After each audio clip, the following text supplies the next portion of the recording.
So I'm very excited to introduce the panel, Women in Video, Why Are We Still Talking About This? This includes also Q&A, so please write down questions. You will be able to ask the questions at the allocated time. Organizer and moderator of this panel is Florence Abgomo. She's the Senior Manager of Video Experience at Sky, and she will introduce the panelists. You're all very welcome. I will pass you my microphone to you. Please. Oh, cool. I've got one here. Cool. Thank you, everyone, for coming back early after lunch, and I hope you have been fed and watered. It's going to be a great session today. Okay, so this is the first time that we're having a Women in Video panel at MyHigh Video, so it's going to be a great session, and yeah, so I'll start by introducing myself and what we want you guys to take away from this panel. So I'm Florence. I work for Sky, Senior Manager, Video Experience. My background is in video optimization, streaming experiences, and also producing video experiences on our products, right? So for some of you that don't know Sky, Sky is a major broadcaster in Europe, serving OTT content. And if you don't know, Comcast acquired Sky a couple of years ago, so we're like one big family here. So what we want to do today is we want to really share with you all what we know, right, to raise awareness of the gender imbalance in our industry and to leave you with key takeaways to go home with. And I will start by introducing you to the other panelists here. So I would start with Tamar, and then we'll work our way down here. Hi, I'm Tamar Shoham. I'm with Beamer. At Beamer, we do image and video optimization while maintaining perceptual quality. For that purpose, we developed our own perceptual quality measure. And we use it in conjunction with our own software encoders. We have software encoders for AVC and HEVC, and we combine it with other software and hardware encoders. We're very excited about a project that we're doing together with NVIDIA. NVIDIA have opened drivers for us to be able to add our optimization layer over their hardware encoders, opening a whole additional spectrum of use cases for us. And I'm CTO of Beamer. I've been there since we started about 14 years ago. Hey everyone, my name is Denise Noyes. I'm a senior engineer at Meta, working on our video infrastructure team.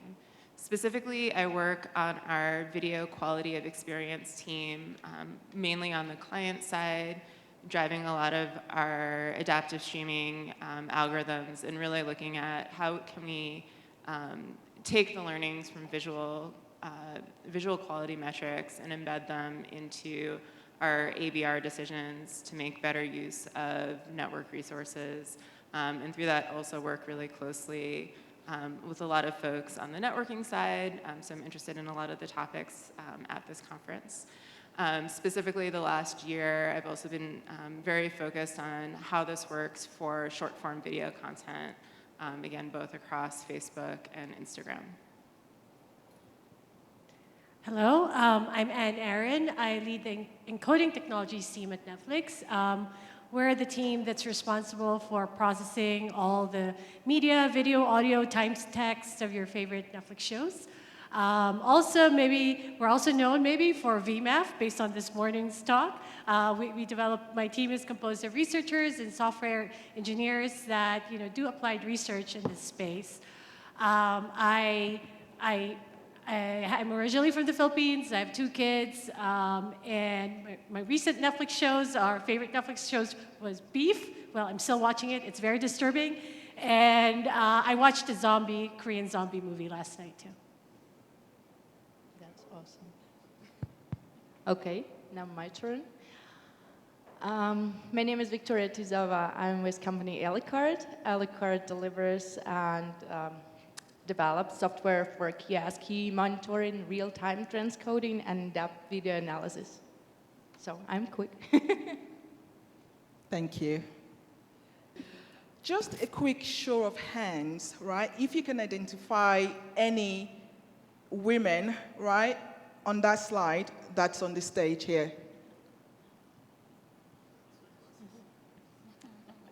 Amazing, eh? Right? So I'm still pinching myself that I have this fantastic opportunity to share a stage with these fantastic women here. And I guess it's just myself and Victoria that we need to sort of like work like really hard to get our own Emmy Awards. But yeah. When we started presenting, preparing for this panel, right? I came across this stats a couple of years ago.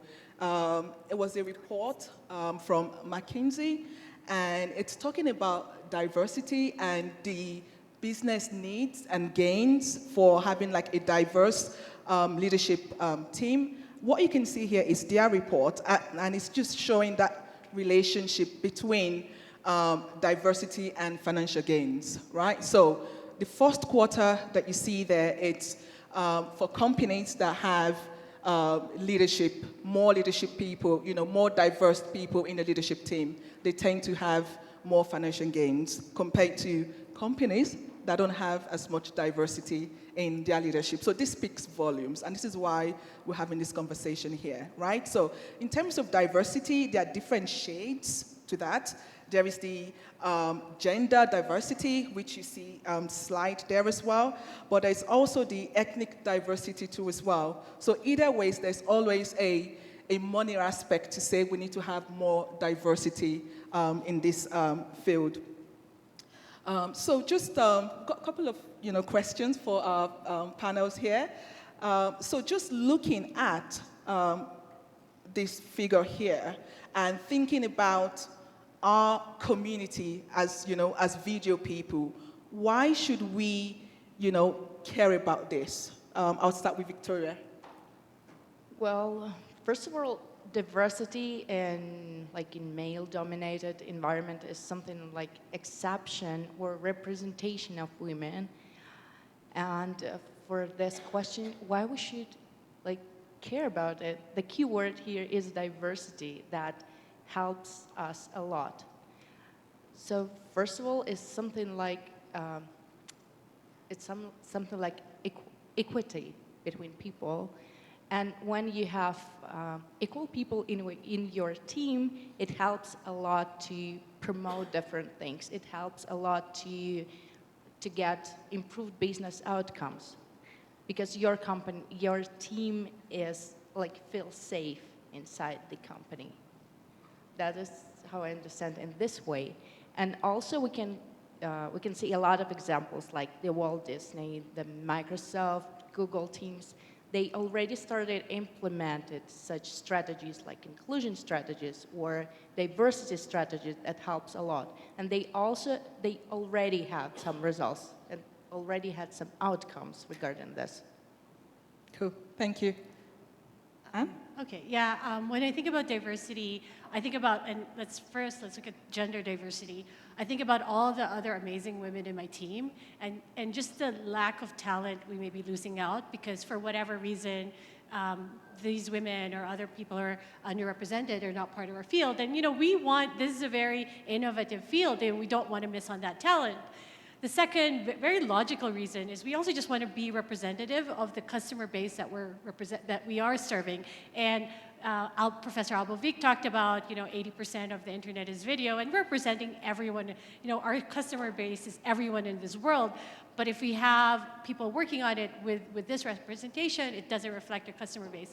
I'll just quickly share a few examples in our space that people are familiar with. For example, we're talking about video quality.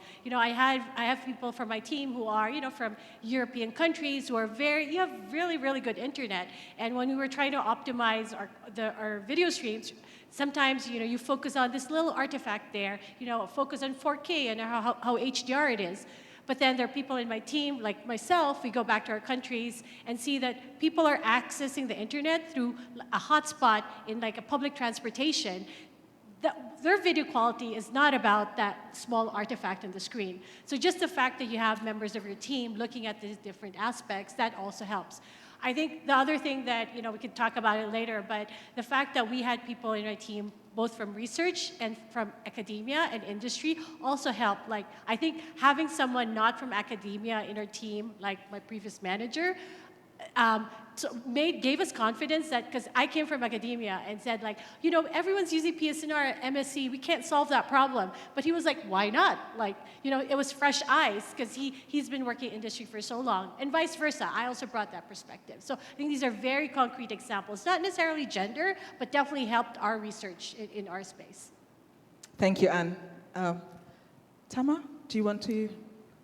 So I'm a strong believer in something very non-mathematical, despite loving maths, that when you develop algorithms, you're actually taking 1 + 1 and creating 3.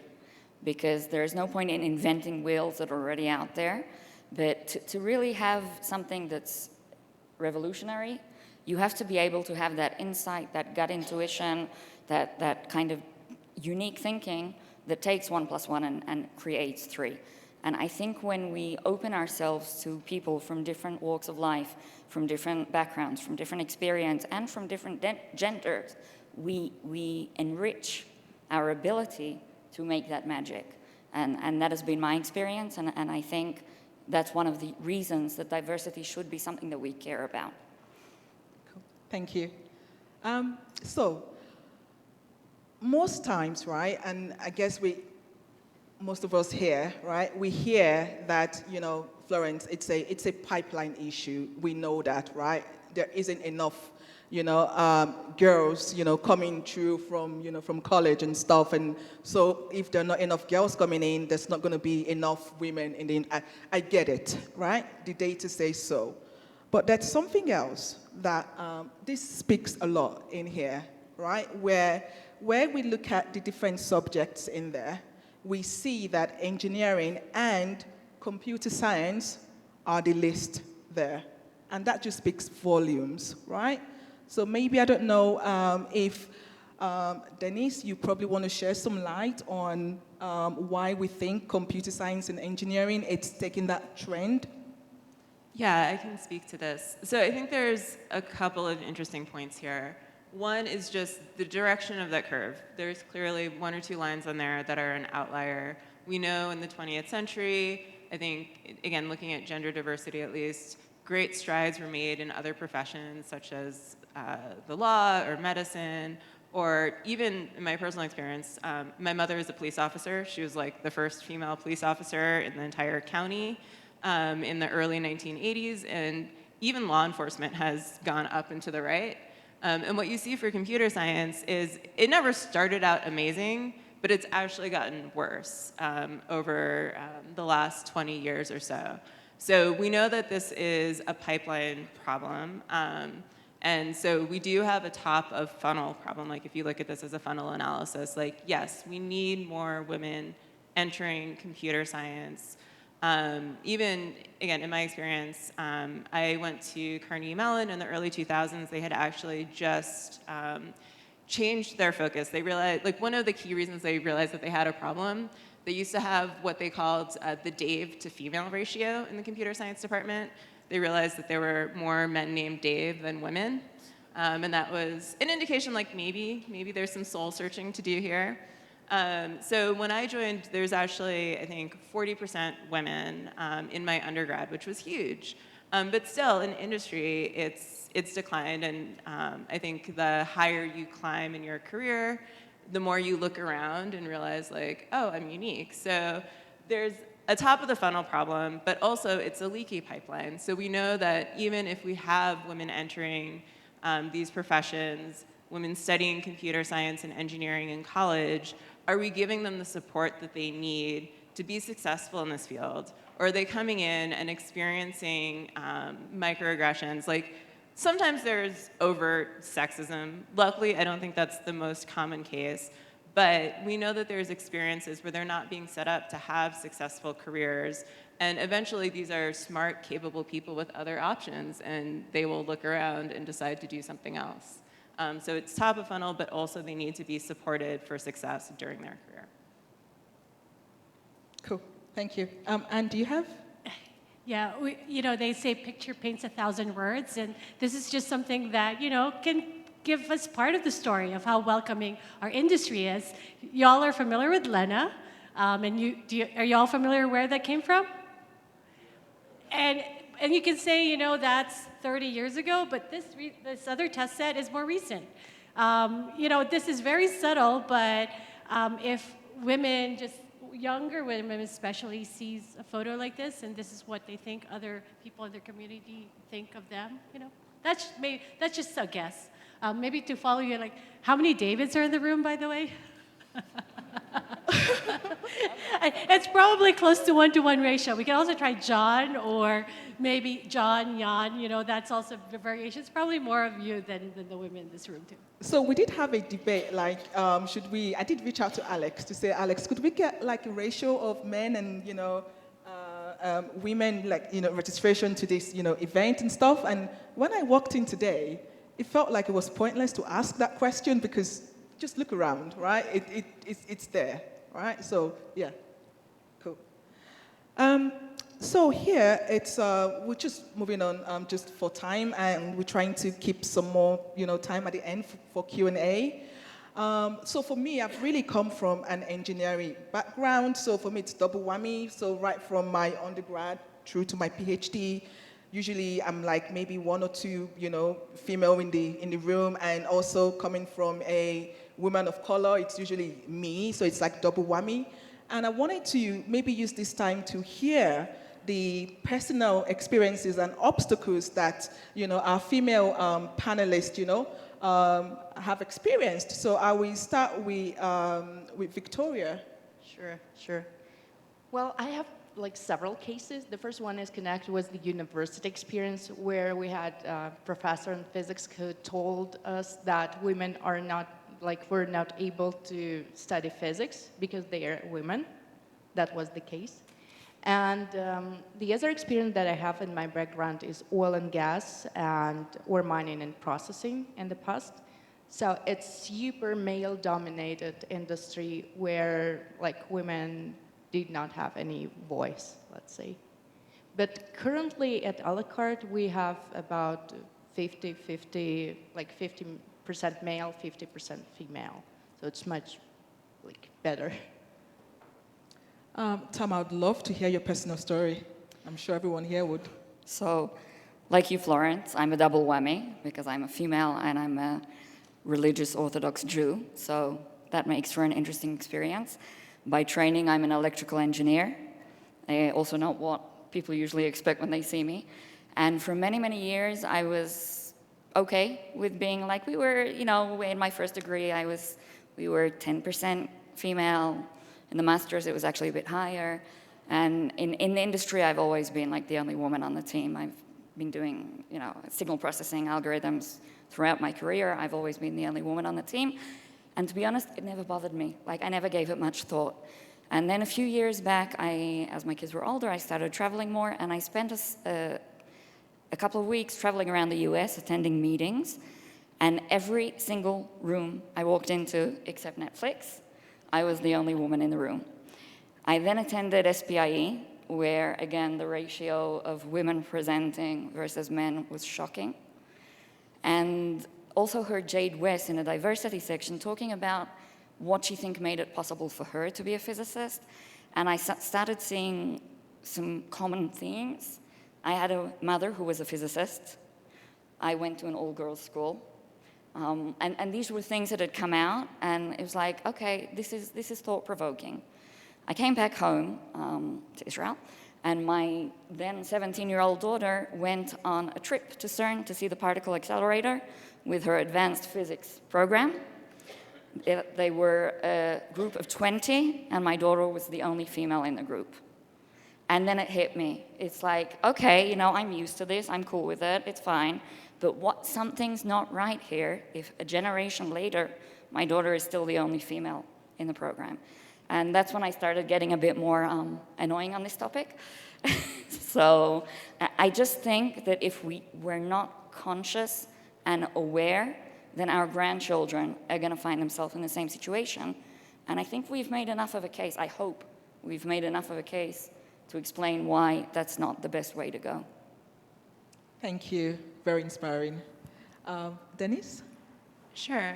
So one thing that was, I think, notable to me earlier on in my career, so again, I had this undergrad experience where the gender diversity was actually reasonably good as these things go, and then joined industry, started at Amazon many decades ago, and I looked around and there were no female principal engineers at that point.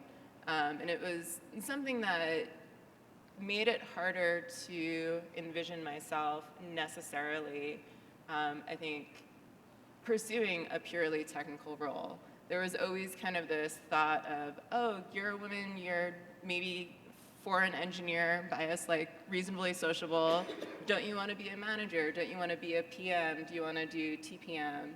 And I think the lack of visibility and the lack of role models made it harder to see myself kind of pursuing this role until after like a few years of success. I'm like, no, actually, this is fun and I enjoy it, and I don't have to have the stress of managing anyone. Like, yeah, sign me up. This is good. But it's sad. Like even now, like periodically, I'll meet with women kind of newer to their career, kind of talking about their experiences, and there's just a lot that they have to deal with and put up with just from their peers. People assuming that they must be some sort of like diversity hire and don't necessarily deserve to be there, really undermining their confidence. Again, putting up with a number of unconscious bias. And to be fair, like it's not like, oh, men have biases and women have no biases. Like this is things that we have as humans, but it's worth being aware of them and acknowledging how they work. Things like the likability bias. So it's not just, oh, women need to have more confidence and then they'll succeed. But really, like if women are more assertive and more aggressive, they might be viewed as more competent, but people won't like them as much. And then they won't necessarily be top of mind when there's a promotion that needs to be made. And on the flip side, if they err on the side of like nurturing community and kind of resolving the conflict in the room, then they won't necessarily be viewed as competent. So there's really this double bind that you kind of have to deal with. And it helps to be aware and kind of name these things that are going on. Thank you. Thank you. Okay, my turn. I can't stop talking about it. So I'm going to just share some of the few experiences I had. So the first one is just when I realized it was my first talk on video quality, I just go to the stage and I didn't see a single woman in the audience, and maybe there were some who trickled in later on. I was like, there is something wrong about this. And then more recent one, about like 3 years ago, I've told this story to a lot of people. I was at the launch party, AV1 launch party at NAB, where NAB is probably one of the cesspools of microaggressions. And I was demoing like the best video coding at that point, from my perspective, of like really low bit rate video coding. And 3 times in that launch party, it wasn't a microaggression, it was really harassment. And the surprising thing, and this person said that to me 3 times, these are not the microaggressions, these are the direct ones. But what's more surprising to me was no one around that person said a thing, those 3 times it was said to me.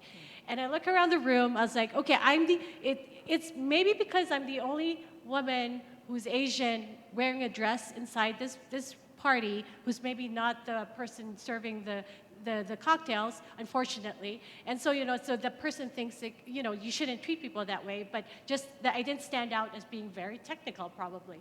And so I came back from NAB thinking, this is why women leave the field, And I'm no longer not young, but if some other younger women experience that unwelcoming environment, I'm not saying that happens all the time, but I mean, these small things, and there are other small things that maybe this hopefully can make you all aware, right? Just me being a mom, just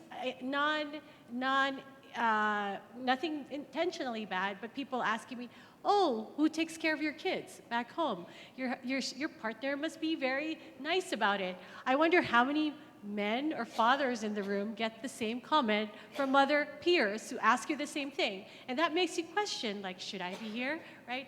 Also, one other very thing that stuck in my mind is that I interviewed for technical roles, maybe that was like more than 10 years ago, and I already I didn't get my PhD degree yet, I got it later, but I was already mostly finished, and I didn't pass the interview, the technical interview, and they told me, you know, we'll give you a position as a project manager. So that also made me think, like, maybe I'm not technical enough. So I think these are just small things that people don't intend to push women away, but makes you reconsider, do I belong here? Fortunately, I stayed. Thank God you stayed. Imagine the innovation that this industry would have missed, right? Cool. So I think that really speaks really well to the leaky pipeline that we showed earlier on. Like, we know there's a pipeline issue, but of the women that actually stay on and come to the industry, they leave, right? So it's really speaking to those stats that we see. Just moving on quickly here, it's so there are so many communications, right? So you go to LinkedIn, you go to, like, you know, social media, you hear about, you know, this company is doing, you know, what in this space, that company is doing what in that space to address this issue. I'd love to know what Meta is doing in this space. Sure, I can speak to that. So I think Meta has done a lot, which is great. We haven't solved it, so I'm not trying to be like, do this and you will have no problems. But I do appreciate a lot of the efforts that we're making. And again, like the funnel analysis, it takes place at different parts of the funnel. So at the top of the funnel, there's a lot of work on diversity hiring, making sure that we are giving opportunities to people, like returnship type programs after people take a leave, having a diverse internship program, programs for even college freshmen and juniors, or sorry, college freshmen and sophomores to get exposure to industry, I think start to help. And then also looking at how do we support employees once they're here. One thing that I personally found really valuable is that we have generous parental leaves, both for the birthing parent and non-birthing parent. And for me, I had 3 kids. I appreciated those leaves, but equally, like most of my peers, most of my management team are men, and I appreciate they're men with families who have an expectation that their kids are just as much theirs as they are their partners. So it's not just a women's problem or a mom's problem to figure out childcare or during COVID what to do.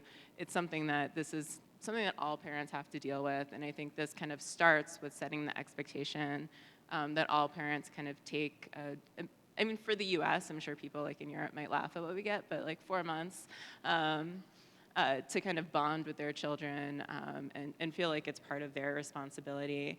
There's also Be the Ally training, a lot of work on awareness around biases and how to counteract them, like even in our annual performance cycles, like in the tools where you write your feedback at the beginning of the calibration sessions, there's always a session to be aware of these types of biases and be able to name them. Someone sitting in those sessions to look out for it. So, and again, not even all of them are related to gender diversity. Like there's even like recency bias. Like you shouldn't, if you're evaluating someone's performance of the whole year, don't just care about what they did in December. But also like affinity bias. Like we know that humans have a bias towards, I think, attributing positive characteristics to people like them, have a interest in mentoring and finding proteges of people that remind them of their own background. So how do we account for those things, mentoring programs, things of that nature? Anne, what is Netflix doing in this space? So personally, I try to keep my network. I know, like, you all probably are a recipient of me making sure that we're in touch. But like practically though, I think you mentioned returnships. Attracting women, for example, to come back to the workforce is, I think, a very powerful tool for us to increase diversity. Cool. Well, at Elicard, we have the same as parental leave strategy and processes. And also we have, If we get back to like 90s where the company was founded and compare it with the current situation, we can see about 50% growth of female employees. So it's grew fantastically. And also we have special hiring procedures. So we are trying to hire more females, especially for software roles. So that's what we do. Cool, thank you. Just wanted to chip in something quickly, right? So I had a conversation with, my team members, at my company and stuff, right? Just wanted to just clear the air out here. What we're saying is not because you're a woman, you get the job, right? That's not what we're saying, okay? You've got to be strong in your field. You've got to be technical in your field. So just wanted to clear that out. So after all said and done, right? Like we've said all of this today, and we as women, we cannot do this on our own, right? Because we do not work in isolation in the workplace. We work with men, right? So here is a question for the panelists. How can our allies, including men, right, create a more inclusive industry? And I will start with Tama. So I think, Florence, you made a great point here that I want to kind of repeat. So I might be going a bit against the grain, but I am not in favor of quotas for women. I am not in favor of forcing anyone's hand. I don't believe in it, because as long as we're still at 20% in the beginning of the pipeline, you can't have a balanced workplace. That's my opinion. What I am in favor of, and where I think everyone in this room, and I think it's amazing that all of you are sitting through this, by the way, so kudos. I think we need to be more aware and more enabling. And that starts from our daughters and our nieces and our sisters. It starts from home. Just if you have a daughter or a niece or a neighbor's daughter who likes science, just put it in their mind that that's an option for them. Okay, I'm not going into anybody's personal family structure beliefs here, but there are so many girls that grow up in an environment where it is okay for them to become an electrical engineer, but they don't have the role model, they don't think of it as an option. So I'm saying even from those early ages, make it an option. And then we need to carry that all the way through. We need to be open to having women colleagues, to making an environment, okay, speaking to that slide with the pictures, making an environment that is enabling and supportive so that women who have the potential and can make a better industry by being part of it can feel included and be a part of it. Cool, thank you. Victoria? Yeah, sure. Well, first of all, it's not about competition between female and male. It's more about collaboration. So I would say that mentorship and maybe career development advice is something that could help. Of course, I understand that we cannot eliminate like bias at its roots, but what we can do is, yes, to be aware and to help the diverse community growth. That's it. Thank you. Anne? As you said, we can't do it alone. My first suggestion for allies is just to call it out. If there's anything, whether it's biases, you see inappropriate behavior or biases, just be aware and just call it out. Like, it shouldn't be our burden to call it out. And I was so happy that the more recent NAB, someone in the group, something was said to, and another person in the group, another white male, said, "Time out, that was inappropriate." So he said it as well as I said it too, but it was good. It was really good for me to see that. And then the second thing, maybe to go maybe against what Tamar said, let's not start with the daughters and nieces. It's actually the boys and the nephews that we should start with. I don't think that children are born with bias inherently, and so it's us, building up these bias. So I actually have two boys, and I'm very conscious about it. So, for example, making sure that they read books where the main characters are women and not just Harry Potter all the time. So I think we actually have to start with the sons and the nephews. Cool. Thank you. Just coming towards the end now, just to save some time for Q&A. So here are,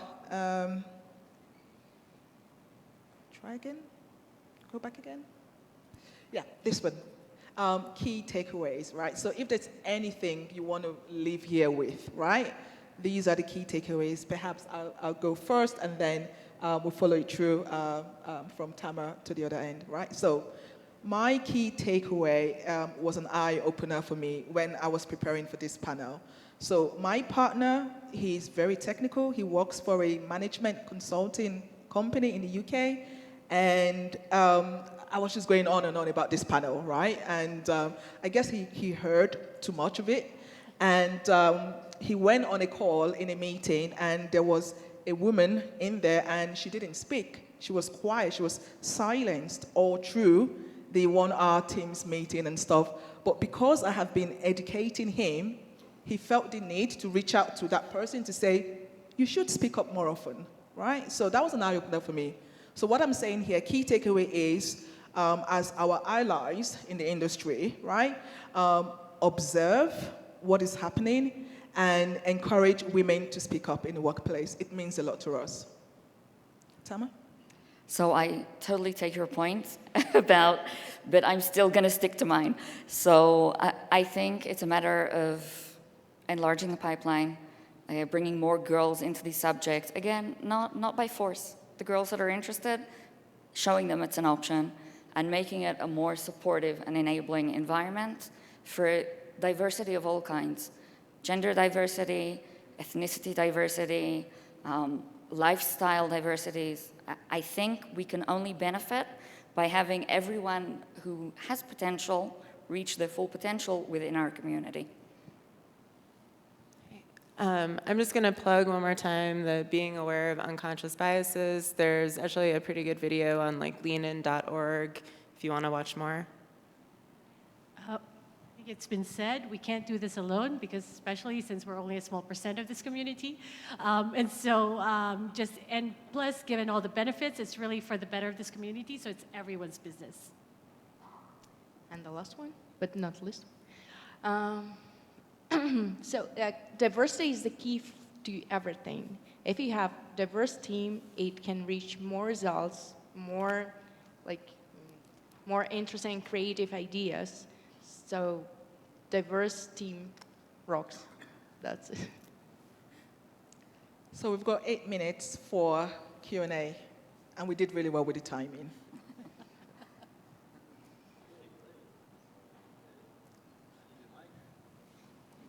Just one? Thank you. Okay, so please, questions. We have some time for questions now. There's one here in front. Okay. You, okay. And there's a woman. Oh, I can say. I have a question. So I got into this industry like in a non-traditional way. So I actually studied animation prior to coming in here, and I had a question for you in terms of. Oh, okay, because it sounded like I was. Anyway, I came in through animation. I went to school for animation, and then I started in broadcast out of college. So, you know, you all talk about the pipeline and not being able to have as many women interested. I'm curious, what advice would you give someone like me who wants to be able to encourage other women who may not be interested in STEM or anything like that, but just getting into broadcast, because I feel like that's a really good way of saying, like, you know, I want to start as an editor, but I'm more interested in how the video is processed. Like, what kind of advice would you give someone like me who wants to be able to encourage other women? Who wants to take that? I think one great thing about our field is that everyone understands what we're doing. So I think that's it. You can see and hear and feel the output of our work. And so if you know, it's such a relevant space. So I think that's what I would tell others. And I think the one thing I would add to is just awareness. I don't know exactly the best way to evangelize it, but I mean, I always did well in school. I was a nerd, and then I didn't even know about the different kinds of engineering until I was like, I don't know, like 12, and I was at space camp, and I'm like, oh, it's more than driving a train. Like, that's kind of interesting.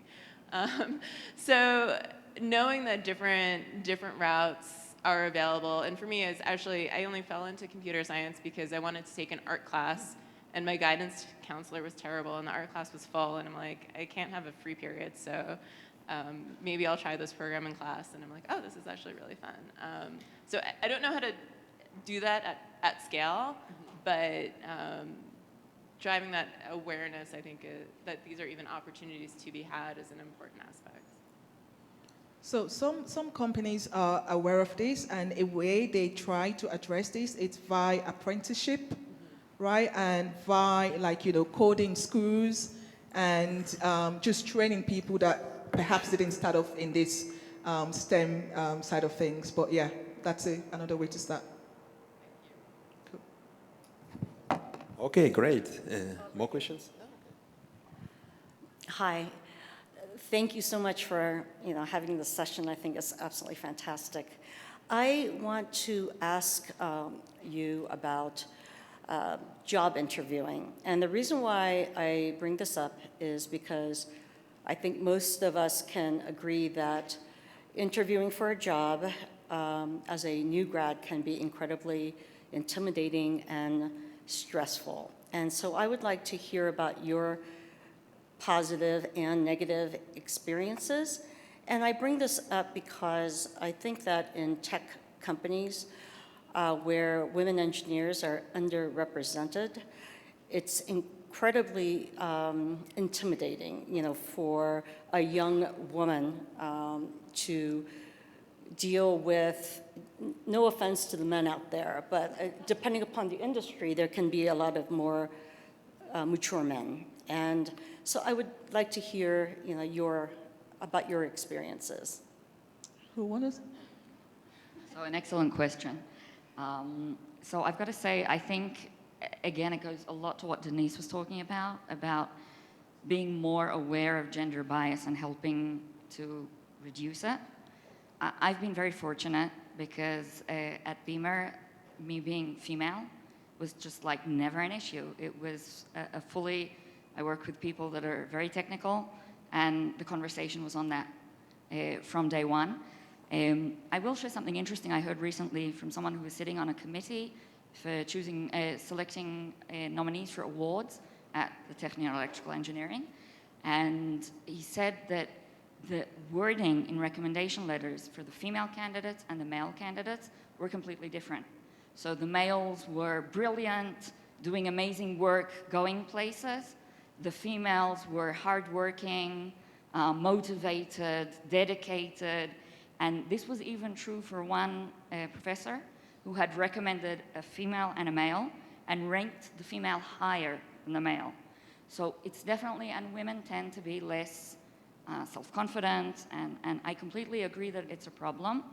I think it's somewhat for the women to solve, and there are various things popping up of helping women to interview, and SheTO is an initiative like that, helping women in senior positions to kind of know how to push themselves. And I think, though, a lot of the responsibility is to the majority in the room here that you need to kind of take into account when you're looking at a recommendation letter for a female or a male, that the language might be different. And I mean, we should aspire to what was my experience, where it was purely technical. Like if you, and I'm sure Anne has a similar experience. If you're good enough, then you can overcome that gap, as long as the people on the other side are willing to overcome it. Can I add something? I think another thing to, maybe one of my thoughts there is that when you're being interviewed, you're also interviewing the company. And so keeping that in mind, because if you have an interview panel anyway that is intimidating or not going to be inclusive, you probably don't want to go join that company because you're not going to stay. I've interviewed lots of people over the last almost 12 years, but my last interview was 12 years ago when I interviewed for Netflix. But I remember I was just a brand new mom, and part of my interview was I need a place to. I was nursing, so I needed a place for a break where I needed to, nurse or get milk for my son. So, sorry if this is too TMI, but that was part of the interview for the company, how accommodating they were. And if they wouldn't accommodate that, you know what? They're not going to accommodate my needs as a working mother. So I think that's also in reciprocal. But as you said, a lot of it though lies in the interview panel. And so that's what I try to do. I check the biases of people in my team. If they give some feedback like, are you sure she's not that experienced? Look at the number of years in her resume versus this other candidate. And I think having a diverse panel, right, that comprise like different people from different backgrounds, gender as well, like putting mix in there would get that balance in the interview process, I have found. Cool. Okay, thank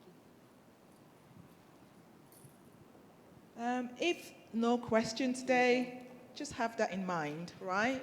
It's the more diverse leadership team you have, the more money as a company you're going to make because you're getting views from all angles, right? Not just from one set of people. Cool. Should we give a round of applause for our panels?